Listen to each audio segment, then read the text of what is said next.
Seems fair to me. Fair decision. Yes, he did.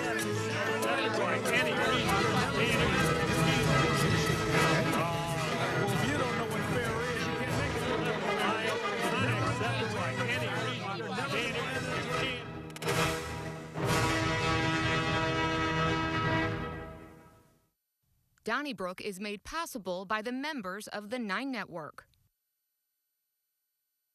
Hey, ready for that polite discussion on local issues? Thanks for joining us for another edition of Donnybrook. Let's meet our panelists for tonight's episode, starting with the media veteran herself, who is also the news director for the Big 550 KTRS, Wendy Weiss, along with one of our founders, Mr. Bill McClellan from the St. Louis Post-Dispatch. He's Ray Hartman, another founder who started this 33 years ago, along with, gosh, I guess Martin Dugan and Rich Coster and Mark Vittert. Ray's now with the Big 550 KTRS and writes for the Riverfront Times.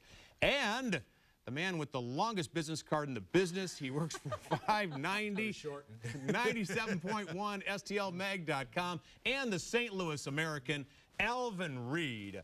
Well, Bill, we're going to start with you. Big story in your St. Louis Post-Dispatch about how the governor has valet parking at the Capitol. And I see it a little bit different from valet parking. It looks to me like they've got a guy in a very tight parking lot where sometimes a car can be parked 2 or 3 deep, kind of like one of those New York City parking lots where you need some guy to move 3 cars so you can get to yours. He's paid $15 an hour. It's a crunch space. I think the status quo is okay, valet parking. What do you think? Well, the legislators are job creators, and they've created a new job for a valet parker for them. I just think it's a bad look and the wrong idea, and the notion that they can't park a block away. I mean, there's parking all over Jefferson City, and that they can't walk a block and a half.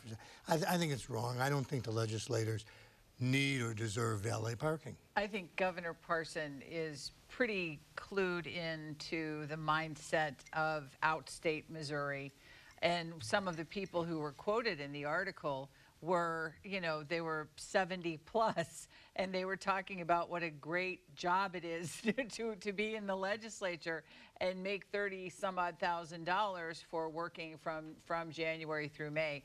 I do see it as a security concern. This is not, you know, it's not shrimp cocktail and Dom. It's a security concern when you have Capitol Police who are unwedging vehicles rather than manning a post, which is what they should be doing. They're already acting as if they are valet parking. Now I think we just have actual... So you're okay with it? So I'm all right with it. Instead of them all wedging into one little spot, if there's only 8 spots down there or whatever it is, the first 8 get them and everybody else parks. I think that the simplest thing said was Jill Shoup, our congressman-elect, or almost congressman-elect. Maybe. No, I'm just kidding about that. But Jill Shoup, as a state senator, said, I parked my own car. I mean, it was just like, it's not that, if you worked at the Capitol building, it's not that complicated. If they have some logistical questions about how many parking spaces, they ought to address that. But there's no reason. What are they spending? How much is he spending on this? How many teacher salaries are we spending on this? No, it's just $50,000. Well, here's there's the thing. one. I mean, it's not valet parking, really. It's a parking attendant who moves cars when they're needed, and they crunch in a lot of cars. The police. Now, they have actually looked at building a parking garage. I don't know about you, Bill, but I haven't heard that there's a ton of parking. Apparently, there is a premium on parking. They looked at building a parking garage. Now it costs like $15 million. I think the taxpayers are actually getting a deal here. Oh, Charlie, I was in Jefferson City a couple weeks ago to go to a Supreme Court hearing, and it was no problem getting parking. I mean, I parked a block and a half away. Maybe the legislature wasn't in session. No, wait a minute. They were. Well, they just got in session this week. Yeah. Well, then they weren't. No, that doesn't. I don't think it's that difficult. Alvin, do you see the governor walking 3 blocks to work? I see this, that the governor probably does have a reserved parking place. He can park probably within 10 feet. He can walk from the mansion. But the whole thing is like, just be said like, hey, here's the thought. Park your own car, okay? Yeah. That's where we're at right now. The 2 words and 1 name. Tone deaf, Nicole Galloway. Because I'm like, oh boy, here's commercial number 3 right now. Hey, you know, this is just just turning you know, your ear away from the true reality. Is that okay? We got all these problems going on in Missouri, and I'm stealing this point because somebody wrote in a letter. We're throwing kids. Our state needs kids. If we were talking about a $500,000 expenditure here, I would be with you down the line. I just think that this is a nothing burger. Ray, you were in favor of the loop trolley. $52 million. But you deny a guy making $15 an hour to park cars. Excuse me. I mean, that's a fact. Ray used to work in Jeff City. He can speak to that. Thank you, but I don't Who like parked your car? Changed in I parked 40 my years. car. And really nothing has changed on this point, is the point. And to Alvin's point, the politics of it, which I hadn't even thought about, there are certain kinds of stories, like use of the state plane, I'm just saying, that actually resonate, whether they should or not. I think Alvin's right. I hope so. But I will say only this. when you call it valet parking, which it's not valet parking. Valet parking is when you drop off a car and someone parks it for you, and they pick it up. This is a guy's moving cars so you can get to yours. Nicole Galloway you get out of your car. This is he moves it. Yeah, that is a parking attendant, not a valet parker. Charlie, nothing has changed on this front since I was there 100 years ago. The legislators got by back then. What's changed? Well, what happened then Maybe they can is make it Uber. the state trooper, like Wendy tried to tell you, the state troopers used to move those cars. Now the governor got rid of the state troopers, and he's got a parking attendant. And so if the state troopers weren't moving the cars, they'd be out hunting down America's Let's most hope wanted. so. Let's hope so, yeah. Okay, Ray, I want to ask you about another controversial topic.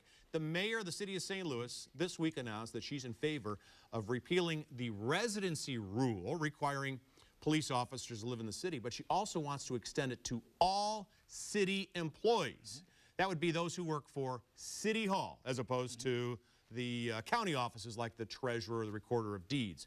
So, I guess for the first time, if you were working at the airport, you wouldn't have to work in live in the city anymore. What do you think about this? Well, you left out a little detail, which is the alderman refused to do this, and she wants to have Jefferson City impose this. I'm 100% in favor of getting rid of residency, and I'm 1,000% against having the state of Missouri impose this on the city, if that makes sense.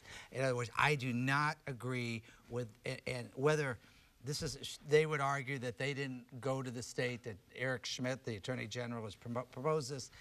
I don't care. It's a bad, better together evil precedent for the state of Missouri to impose this on the city. So why is the mayor asking them to do this? Because she can't get the Board of Aldermen to. And I agree with her on the substance. She couldn't even get the Board of Aldermen to agree to put this to a vote, and I disagree with the Board of Aldermen, a lot of people I like and stuff, because they were in favor of a vote properly on airport privatization, and they should be in favor of a vote on this. Well, here's the deal, Ray. And so I don't agree. I agree with Lyda in principle, but what do you say to Christine Ingrassia? Who says she's got constituents who have she's a member of the Board of Aldermen. I know what you're going to say. She says that her constituents have applied for jobs and they never get callbacks. I completely agree with her. She's not the only one that said that. Kara Spencer said it. Annie Rice has said that. No, I agree with them on that point, and I think they have a valid point, but that's part of something called leadership and negotiation. That's part of a discussion that'll be happening between Lyda Kristen and the Board of Aldermen. I agree with you. I think they're right about that. Okay, I can't rule out the state like getting involved in things like this, because while it's not going to happen, the city, you know, has gone to the state and asked that can we have our own, you know, gun laws within the city of St. Louis, and they're probably going to say no or just never around to voting on it.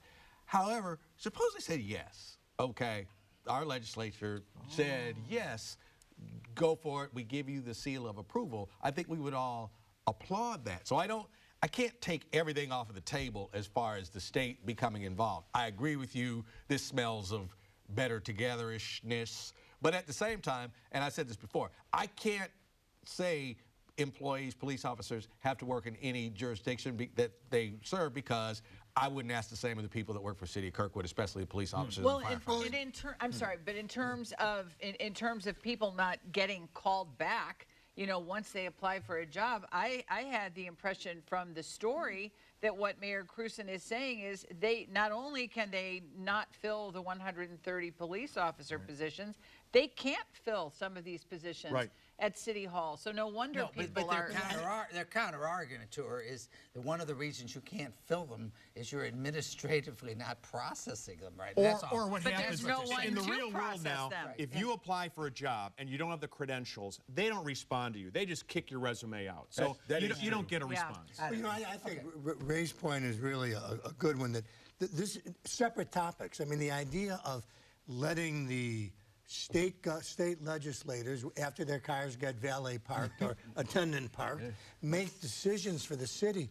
That's wrong. I mean, the city should be able to make its own decisions, right or wrong. Well, you know, the city does. Just because we didn't want outstate to decide our course when it came to Better Together doesn't mean that we're not all invested in Jefferson City, and that Jefferson City and the people who work there work for us. They should be doing that. City goes to Jefferson City when it needs money for the ballpark or the convention center. That's a different thing rather than the state telling the city how it should govern itself. And Alvin's point is right, that if you talk about the state of Missouri easing up a regulation that allows the city to do its own regulation of guns, I am in favor, because I was opposed to the idea that Jeff City should prohibit any city with, like St. Louis or Kansas City, that has different gun-related needs from having its own self-determination. But the bottom line that I think needs to be consistent is better or worse. It's the old Alex de Tocqueville line that you get which is, he was a 19th century. We heard of him, Ray. Yeah. Well, he wrote for lazy 20th century speechwriters. Who was George Washington? That you get the government you deserve.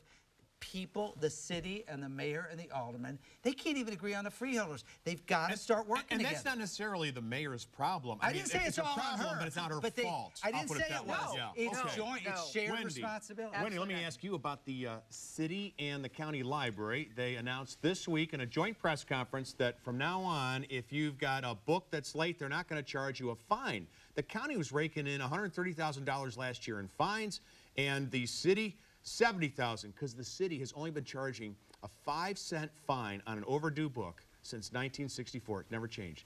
Well, it's considered a burden, and it's prohibiting, it's preventing people from going to the library. Do you agree with this new policy? Well, I hate to be behind Salt Lake City, but apparently Salt Lake City has done the same thing. They've gotten rid of their fines, and other cities like Los Angeles and Chicago, because they don't work. I mean, they simply don't work. And they do feel, the people in charge of the city and the county libraries, that there is an access issue, that you're scaring people away from coming into the library to check out books. And that's the whole point of the library. We want to encourage young people to read, and they're not off the hook entirely. If they will be notified, and I think they have 45 days to return the book. If not, they have to replace it. But if the fines aren't working, and if it is because normally I would think of this as kind of snowflakey. Yeah. But me too. But I think if it is keeping people from checking out books who need to be checking out books, then abolish it if it's not making that big of a difference. I agree. And isn't it the American Library Association or something saying do this? And the city library, for example, we can talk all the time about things that aren't working in the city. They really have a great library and a good system. Beautiful. And if they think if that's what they want to do, who am I to tell them they're wrong? Right. Yeah, the county. But they're also, aren't they though? Don't they have a fiduciary responsibility? I mean, if they're raking in $70,000 a year, that's a librarian's salary, isn't it? They know what they're doing. Yeah, and this, do anything, they? Yeah, they do. In Frontenac too? You know what? The county library, I've always said, is a great library system. Just because they're abusing Prop L money doesn't mean that they're not a great library system. No, they are. They know what they're doing on the issues you agree with them on. Yeah. Weren't you against their? I'm against. Weren't you against the real estate transaction for the county? Mowing down. Everybody. I was right. Everybody's against I was that. right. Exactly. But that doesn't mean I don't think the county library is a great county library. I think they should be better stewards of the public money. I mean, this is how a society collapses, Charlie, at the edges. Well, First, you forget library fines, and then it gets worse. In Los Angeles, the overdue fine per day is 35 cents. I don't think 5 cents a day is really an onerous burden on anyone. Well, that's fine, but I mean, a lot of places have already done it. They've done this years ago. I mean, we're just kind of catching up. The library. And Ray, literally, you took the words out of my mouth. The one thing that works in America is the library system. Right. Well, because your mother has been a trustee at the Kirkwood Library. That is true, but I grew up conflict of interest. No, actually, in all fairness, the library is where poor people go to actually read books and stuff. And I would try to, people are saying like, hey, people aren't coming in to try to get knowledge. We need to find a way to bring that knowledge to the people. So all kidding aside, it's important that the library decide what it wants to do to keep patrons coming in. And that's what the librarians apparently were telling the powers that be in the library system here, was that it was painful to have to tell a mother or a father with a child, I'm sorry, we can't let you check out another book because you have this $2 or $3 Yeah, you owe us 15. Right. You owe us. So Dr. Seuss will have to wait. Dr. Yeah. The mother Yeah. holding her child, trying to instill a love of reading. Culture in of reading. her. Right. Well, I guess responsibility, R.I.P. Okay, Alvin, I want to ask you about Beavishock, local attorney, who was on my radio program the other day, and he advocated for militias. And that would be pretty much following the Second Amendment, literally, that people in high-crime neighborhoods should be able to bear arms and patrol the streets. Now, there's a little side story. He sent this idea for submission to the Post-Dispatch opinion page, and he was told not only will the opinion not be printed in the Post-Dispatch, but he was asked not to ever submit another idea again ad infinitum. So, what do you think about militias in the city of St. Louis? Well, first of all, Dave Chappelle was honored with the Mark Twain Award, and one of the things he said during his monologue is like, you know, listen, the First Amendment is first because it's the most important. And the Second Amendment is important in case the first one don't work out. And that was on Channel 9. It was on Channel 9. Yes, Yes, it it was. was. That's right.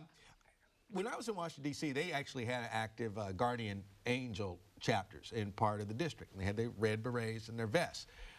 If that was brought back and they were able to carry a firearm, I'm hard-pressed to say that that's not a good idea. And I think that people in high crime areas especially, you know, if they're asking for help, they're begging for help, maybe they're getting it, maybe they're not, but if they took, you know, the concerns into their own hands, I have trouble telling them no. Now, you have to explain to these people who are carrying guns, if you shoot somebody unjustly, you're going to get charged with murder or sued and the whole 9 yards. So I don't know how many people would actually want to do it, but if a neighborhood put it together, I can't tell them no.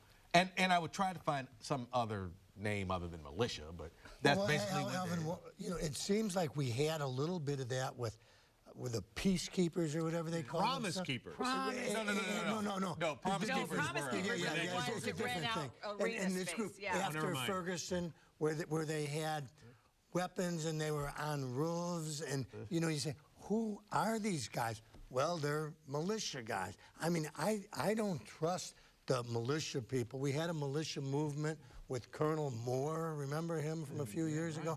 And how did he get to be a colonel? It's just a little scary having these guys who want to carry guns going into neighborhoods. There's a very fine line between militia, you know, when you're talking about militias, and vigilantism. I mean, you know, seriously, people taking laws into their own hands and exercising as they see fit. Even though I understand the distinction that you are making, I wish we could remember the name of that group that was in Sorry about Ferguson. that. No, I can't either. We live in a state that allows not only concealed carry, but I believe open carry. So I don't know how you really could prevent people if they want to. I mean, it's not like in high crime areas, people don't have the same right to concealed carry or open carry. Right. And we have the right to assemble. So I don't know that you could actually legally. I have to say, when I didn't know when you were going. I think an interesting part of the story is the Post-Dispatch part, if that's true, if Beavishock is, because what part of op do they not accept on op-ed? I mean, the idea that our daily newspaper wouldn't let this idea be aired on its pages is rather shocking. Well, or never send me another thing. Like, That's the thing. Is like, hey, we've all written something that maybe didn't get picked. No disrespect to your newspaper. But to say, don't ever But now, anything you know, Bill, you say militia and you see, you know, the word militia, but if this militia had the black berets and looked like the Black Panthers and said, we're patrolling our own neighborhood and we carrying guns now, so young brothers, either get it together or get shot. Okay. I think you'd see the crime rate drop Plummet. like a rock. And then it would be somebody else coming out like, oh, we don't need that in the neighborhood who doesn't live in the neighborhood. That's why I said, like, hey, if the people decided, hey, let's go this direction, then I'm interesting. Well, what if the guys on 15th Street decide they're going to patrol on the 12th Street, and they used to be called gangs selling drugs, but now they're militias. I mean, it sure puts the police in a hard place where you have groups of guys who used to be selling crack on that corner, but now they're the militia. You know, I mean, I don't know what you do. That's called thinking around the corner, and we appreciate that. Yeah, that's true. Well, I might have been wrong But about there's a the standard. You just can't show up and be part of whatever this organization is. I'm not just. By This the is way, why I'm I've not been in favor of the advocating for National Mr. Schock. Guard. I don't advocate for Mr. Schock's position. I mean, I think your bill's, you know, it's interesting. It's just I don't see how you could keep people from doing it. Well, Ray, let me continue with you on a proposal by one lawmaker as the General Assembly begins this week in Jefferson City to allow gambling on the Osage River in the Lake of the Ozarks. As you know, gambling has been allowed for, what, 30 or so years in our area on rivers like the Mississippi and the Missouri, but no others. Now, Lake of the Ozarks is kind of a nice atmosphere. Do you really want to introduce gambling there? Nice. I mean, have you been? What? Yeah, It's a great place. It's a little decadent. wonderful No, place it's a for wonderful families, place, but is they it not? It is, but it's also a very prides itself in decadence. And Party Cove is It's not called for Party children. Cove. Party I mean, have Cove you is heard of not for Party Cove? children with What's the wrong with a little- party? What's wrong with a cove? Well, Well, it's you have to- neither Not one, that but it isn't exactly pristine. It's not and my Disney-friendly. point is, of course, I mean, the whole boat in the moat irrationalization about somehow it was just some way they could come up to keeping the action that not spread too much around. Why wouldn't the Lake of the Ozarks have the same argument? You know, we basically defined the moat as something slightly larger than a bathtub. A bathtub. You know, so I mean, sure they have the right to do it. And Why also, wouldn't they? once, and it's coming, once we do get around to legalizing like gaming on sporting events, all of a sudden the Lake of the Ozarks isn't so quiet in the wintertime because people would go down there or go stay at a hotel there if they could watch games and bet on them. So if I'm at the Lake of the Ozarks and I own a hotel, I'm all for it. I mean, you know, if people don't want to come, then don't come, but I would be all for this. I mean, I don't know, Alvin, because I think of the gambling that we have here, like on the landing. it's not the same. And what do you mean it's not the same? You can't- we it's have gambling on the sports landing, book and gambling. to get people to develop condos on the landing, we now have to give them incentives. You know, it's kind of interesting because this is maybe a side topic, but there are proposals to redevelop the landing, and they're looking for all sorts of government subsidies, even though they're between the arch and gambling, which were supposed to be, when renovated, huge economic boosters. What part of that is surprising to you? Everybody that builds anything asks for subsidies. Right. I mean, that's just, and you and I agree on those issues, but everybody, That the beautiful, first question. strange hotel going up on across from Forest Park. Have you seen that lately? That is cool. Right, It and it is got cool. a huge incentive Yeah. on a piece of land that's worth millions of dollars. The first question any developer asks is, how large will my incentive package be? And it can be in Frontenac, Chesterfield, no matter where it is, and we agree on that. It's terrible. All right. One final topic, and a guy who's gotten many incentives for his operations in North St. Louis. He even got, I think, $12 million to build a gas station on 13th Street. I'm talking about Paul McKee. Now, I've been a critic of Paul McKee for a long time, but he's trying to put an urgent care center in North St. Louis, Alvin Reed, which I think we all agree is a good thing. Your newspaper had a front page above the fold article critical of that because he wants to name it Homer G. Phillips, after the legendary teaching hospital that closed in 1979.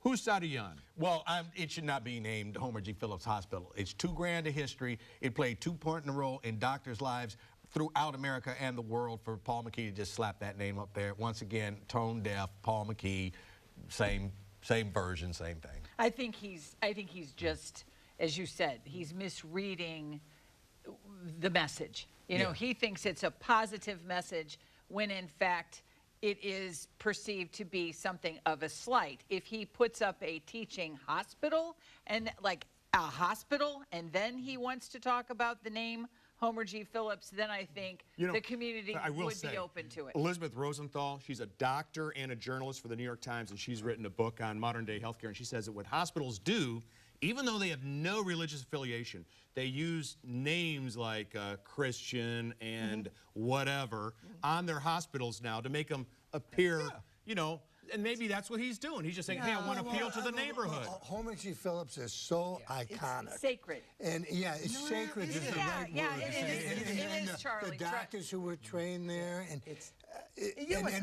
to slap the name on to sort of like as a PR gesture. I don't, it's just totally wrong. You don't know that it's a PR gesture. It might seriously be a sign of respect. It might be an homage. That's what I just said. But it's still wrong. Can I say something? That doesn't make it right. As bad a image, frankly, as Paul McKee's had, this is really unfortunate because Alvin's absolutely right. I mean, it desecrates the name.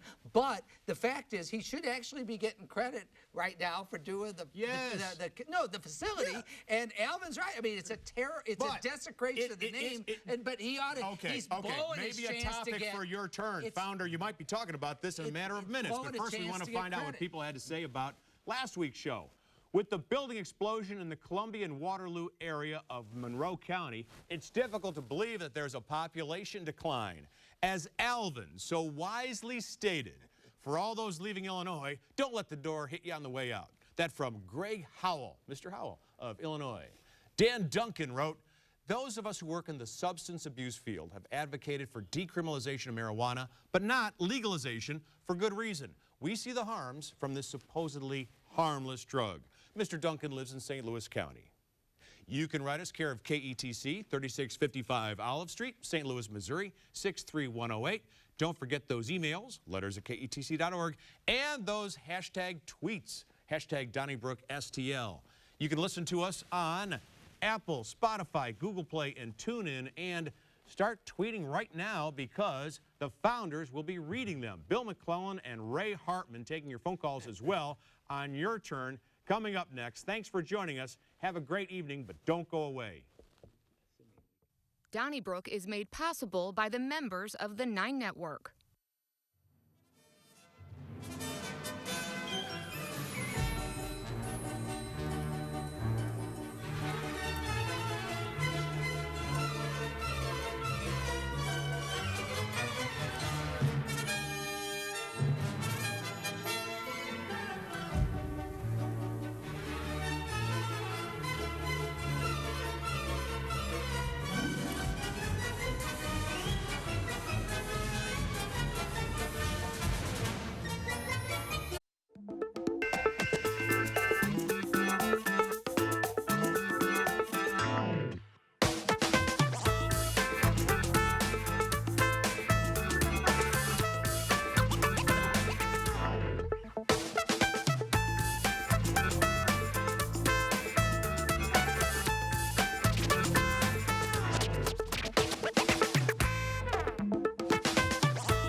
We're back with the star of the show, Bill McClellan. I'm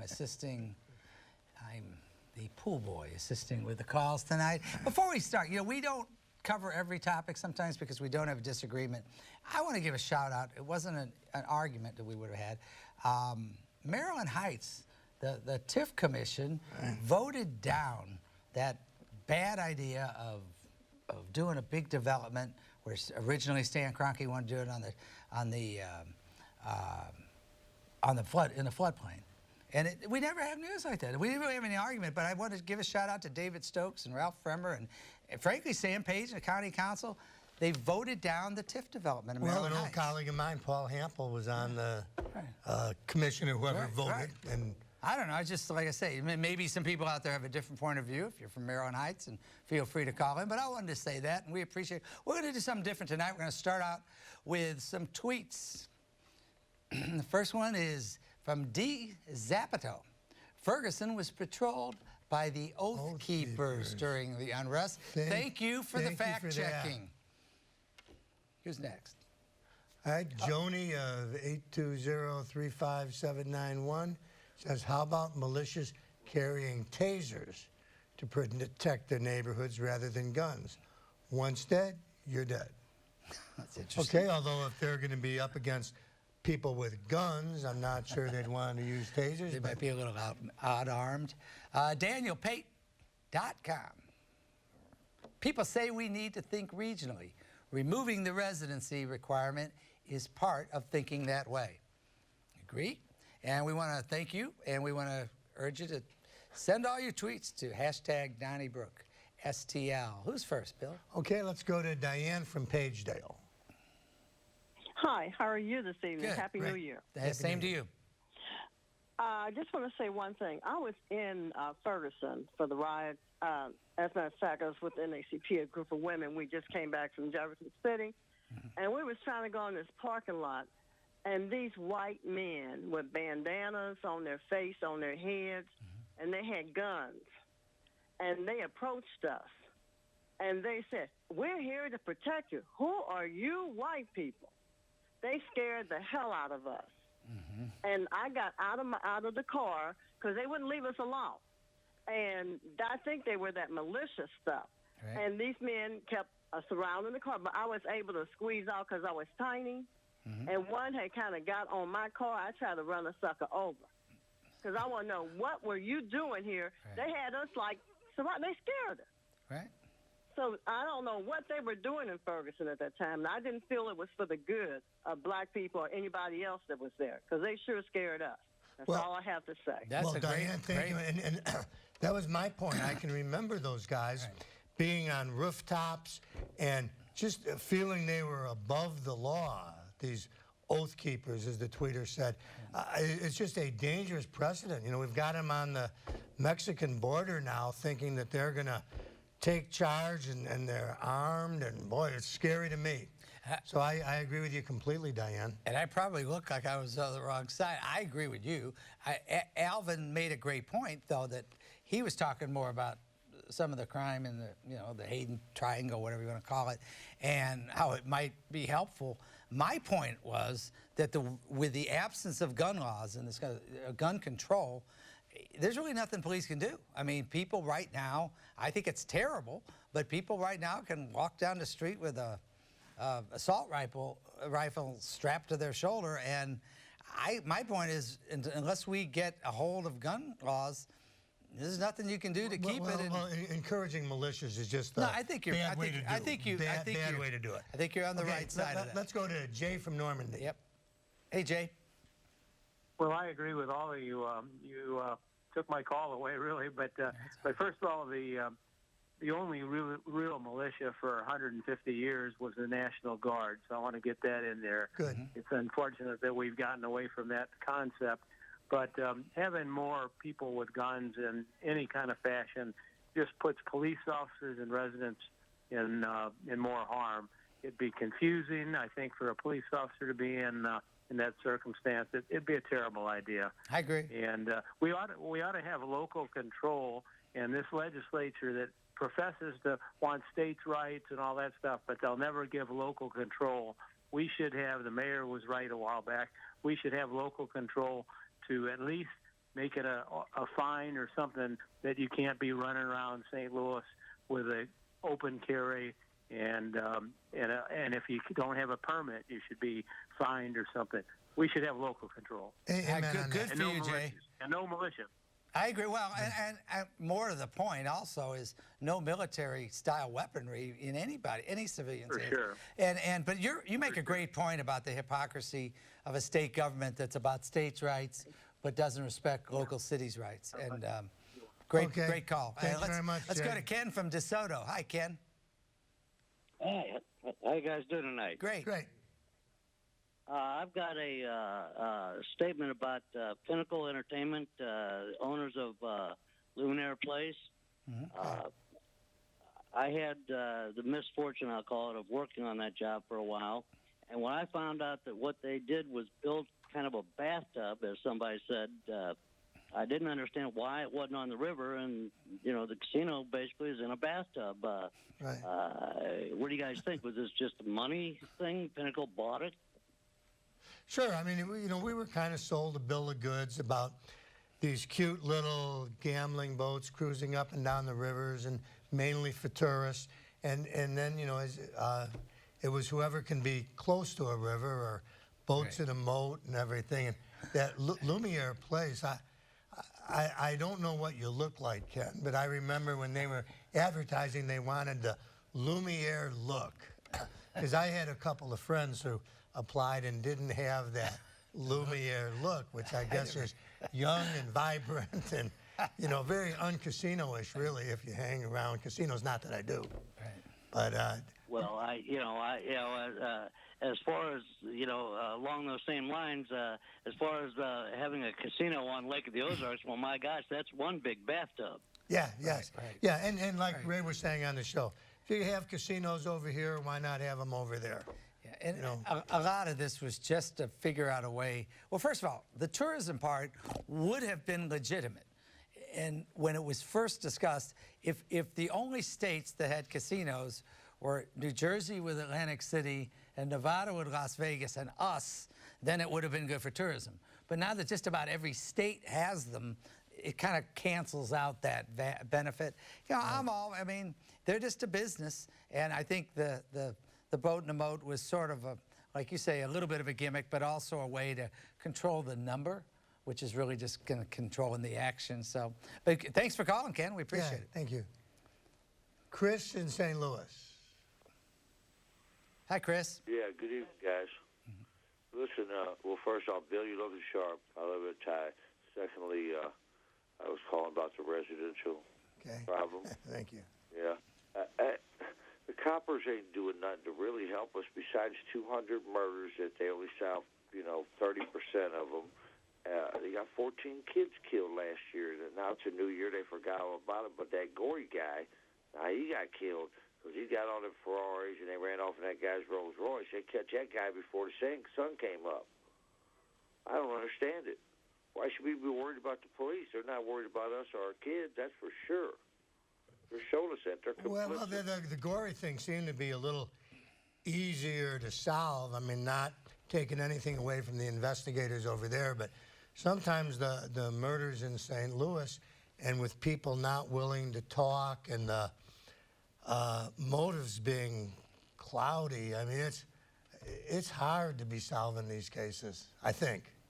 Yeah, I think you got a great point. I will say this. I don't think the ultimate solutions to crime can be laid at the doorstep of the police, and they're not going to be solved.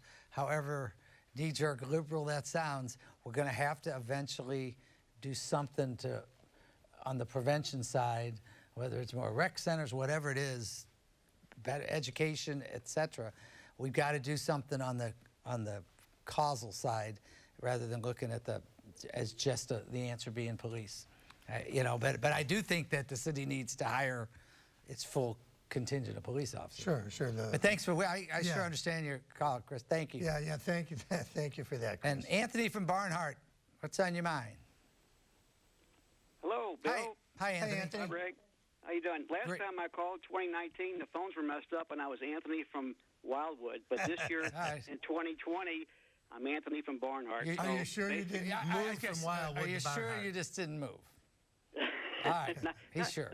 But anyway, briefly, I would hope that the name Homer G. Phillips would get a lot more respect than just an urgent care. Yeah, I do believe that name deserves more. That's really all I have to say. Right. I would hope they would do more with that for that name than an urgent care. Well, good for you, Anthony. I agree completely. As do I. Right. I mean, I think it really. This is one time that Paul McKee could, get credit for doing an urgent care facility, and should get credit for that. But don't mess it up by desecrating a name like that. Right. That really doesn't belong. It's just wrong on every level. It's like he's trying to take advantage of something. It's just, and I don't know that he meant any harm by it, but I couldn't. Thank you so much for the call, Anthony. Right. Well Thanks, said. Anthony. And stay in Barnhart, Anthony. Hope you like your new home. Right. Okay. Peter from St. Louis. Hey guys, any day you can mention McKee there. We're one step closer to glory. That two-bed hospital has been on the billboard for years. But I wanted to talk about the library fines. We used to be able to bring in a can of soup or a can of stew or something to pay your fines. I guess they're not going to be collecting food anymore. I didn't even know you could do that, Peter. I didn't either, and I imagine they'd still take your can of soup. I mean, I don't know if they got a place to, maybe they just drink it. Or maybe you can just take it to the food pantry. No, right, that might be probably better. That's an interesting our church, call, our church collects food. Our church collects food. What? So, Okay. that would just take it to the church. But, Well, that's right. What's your church? We'll give them a free commercial. What church can... St. Stanislaus Kostka on 20th Street. All right, good for you. St. Stan. Well, good for you guys. Good for you, and good for you guys. There's your... That was the church that Nan Wyatt went to. Oh, that's right. That's So, right. and I remember the St. Stan battles. I really admired you guys. Yeah, thank you. Okay, That's thank that you, whole... That was a whole thing, wasn't it? Oh my gosh, Yeah, St. Stan, and they stood so strong and tall and united. Thank you, Peter. Thank you, and keep let's- up the good work. And that's interesting. I didn't know you could do that. But I didn't pay know off that your either. fines. Right. I guess either you and I don't get books out, or we don't keep them out late. Right. One of the two. I'm not that well read. Let's go to Jim from Overland. Hi, Jim. Hi. How are you? Are you there? Yeah, we're here. Okay, I just wanted to comment about militias. Mm-hmm. Okay. I don't think people remember Trayvon Martin being shot and killed by a neighborhood watch guy carrying a gun down in Florida. No, people Good point. remember it, but that's a great point. But that's a very good point. Hasn't been brought up, Jim. Yeah, because it's, people that aren't qualified to carry guns and carrying law and order onto the streets. If you want to go on unarmed, that's fine. Or with a taser, that would be fine too. But carrying a gun, you don't know who they might shoot. Not just a bad person, but bullets start flying. And Yeah, they're you just a don't know little where too they're going. enthusiastic, a little too eager to have a weapon out there. And so, good point, Jim. Thank you very much. Thanks for the call. Okay, this is our next caller is Zenobia from Northwoods. Good afternoon. How are you? Thank you for taking my call. Sure. I can't hear you. Oh, we're here. Yeah, we're here. Okay. Oh, I wanted to comment on the situation with the naming of this 3-bed urgent care unit, Homer G. Phillips. Right. I adamantly oppose that, and I agree with all the comments that the panelists have said this evening. Right. But however, I want to raise another issue that I think is involved here.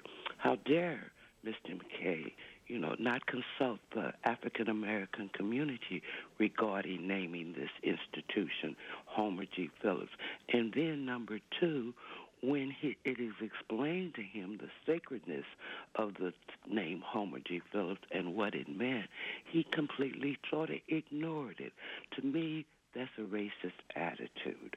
And that's one of the issues that is structural in our society. How dare him not come to the black community and ask our opinion and then disregard it like he's our father or something and he knows what's best for us. So, Mr. McKee renaming this institution Homer G. Phillips will not be tolerated by our community.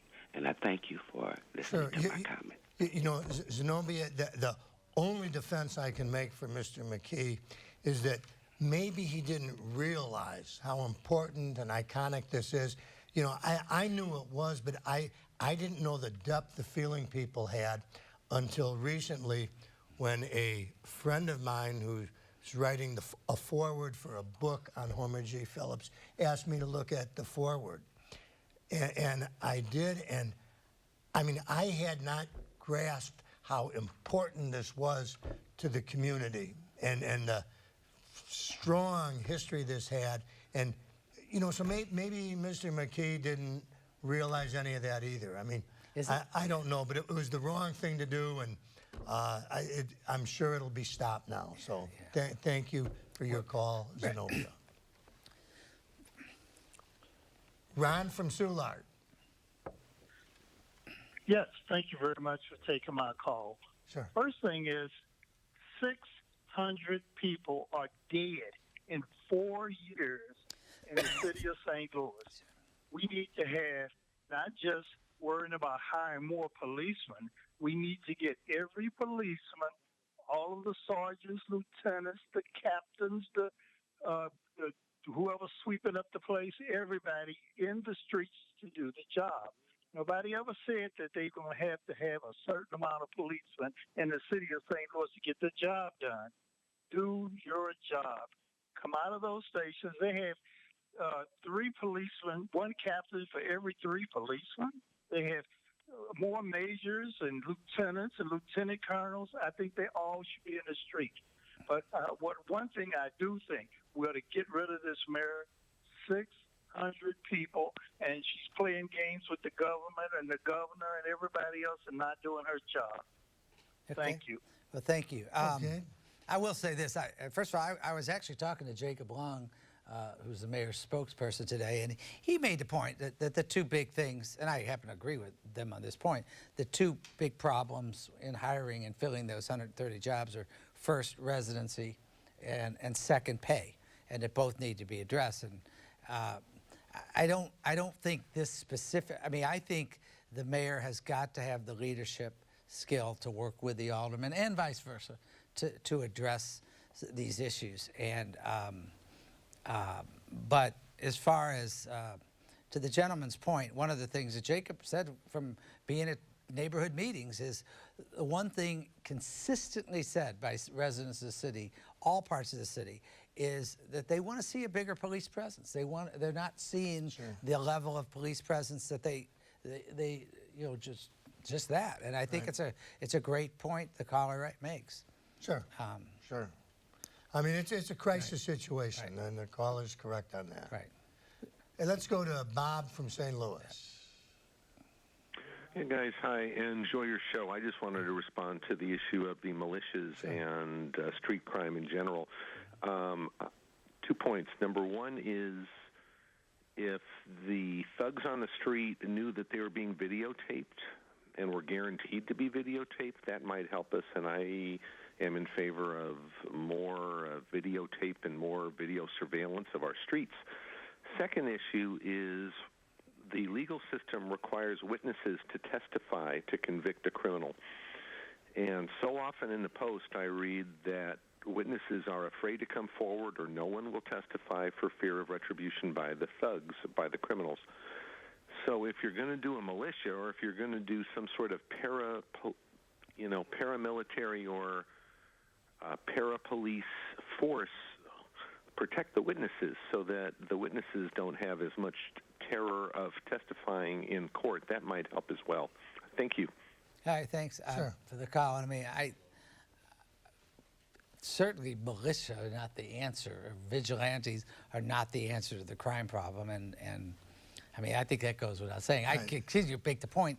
Maybe if people need to understand, we got to do something about the gun laws, because under our current gun laws, there's really nothing keeping people from doing that. Well, and protecting witnesses is important. Right. And unfortunately, recently, Kim Gardner, the circuit attorney, suggested that witness relocation was bribery. That's a mindset that I don't get. But we have to do something, Bob. We sure do. Let's go to Matt from the city. Hi, Matt. Hey, gentlemen. Thanks for taking my call. Sure. First, let me agree with the gentleman before about Mayor Cruson. Yeah, she's definitely got to go. And let me throw another one out there, Chief Hayden. I mean, he needs to go too. I mean, we've so many unsolved murders. And like your other caller before said, Chris, I mean, if I had 17 Ferraris, maybe one of them would get solved. But around here, nothing gets solved. I mean, he's on TV talking about, these are, isolated incidents, or these are people on people, they're not random attacks. Then why can't you solve them? Yeah. I don't understand. It's complicated and a puzzle to me. I don't know Chief Hayden, but he graduated from WashU with a degree in math. So, I mean, he's obviously a smart guy. I mean, people like me didn't even take math classes. No. So Chief Hayden's a smart guy. I like and really respect Jimmy Edwards, who's the director of the public safety. So I don't know, and I don't blame Mayor Cruson for any of this, really. But well, I don't blame her, but the caller's points are right. The way we've set this up without a police board, which was a huge mistake, and I was one of the people that supported local control, just assuming that there would be a police board, which there should be. Now that we've made it essentially political, where it's the mayor appoints the police chief, and we've got a police chief that whatever his strengths, and he seems like a very dignified, fine man, is not accessible. And he's not public, and he's not, that's a big part of the police chief's job. Dan Isom was so much better at that, for example. Clarence Harmon was so much better at that. And that's a big part of the chief's job that isn't taking place. Jimmy Edwards is a fine guy, but there's really not a sense of accountability. And you're right that Lyda Cruson, on one hand, isn't responsible, but if we're going to have a situation where the mayor picks the police chief and the system isn't working, you know, then there's an accountability that comes with that. I mean, and I think that's going to be what's going to happen if this isn't fixed. Well, they got the same problems in Kansas City, Ray, and they were held up as a no, I understand. Model city a couple years ago. So the first thing we need is one of the first things we need is for the mayor and the Board of Aldermen to start working together. And that's I guess on both sides. That would help on a lot of levels. Yeah. Okay. Anyway, let's go to Gary in St. Louis. Hi, Gary. Yeah, I was going to talk. Hey, how you doing? Okay. Love the show, guys. Thank you. The militia. I think he used the word militia, but if you use that word, you sometimes think of a bad thing. Yeah. But if he had used the word neighborhood watch groups, when I was young, that was the big thing. Neighborhood watch groups. Yes. You would see signs. You would see people walking around. Something has to be done. I mean, we all agree that this crime thing in the city of St. Louis is a real problem. Right. So to do nothing and just sit there and just talk about it, at least he had a solution. It may not have been the right one, but he had something that was on his mind that, in all actuality, it's true. The communities have to do something, and that's all he was really. And I think that's what Alvin was talking about tonight. People in the community, and their community, they have to do something. They see these crimes and they can't let their kids outside to play in their own backyards. Right. So something has to happen. Yeah, it's the Homer G. Go ahead. I'm sorry. No, you go ahead. No, I didn't mean to cut you off, Gary. Okay, and the Homer G. Phillips thing. I wouldn't look at it as a disrespectful thing.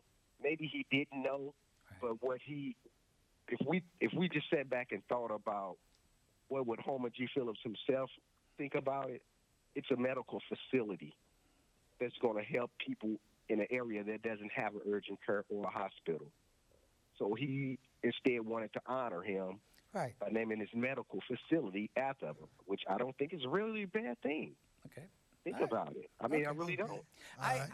I actually do. I think I will say this. I don't think Paul McKee had any bad intentions, for sure. And as I say, I think he kind of squandered a positive moment. But we appreciate you calling, and we've already expressed ourselves on it. So thank you, Gary, for the call. We appreciate it. Yeah, and let's go to Kelly. And Kelly, you might be our last caller. I'm not sure. So depends on how quick you are. Right. Are you there, Kelly? Well?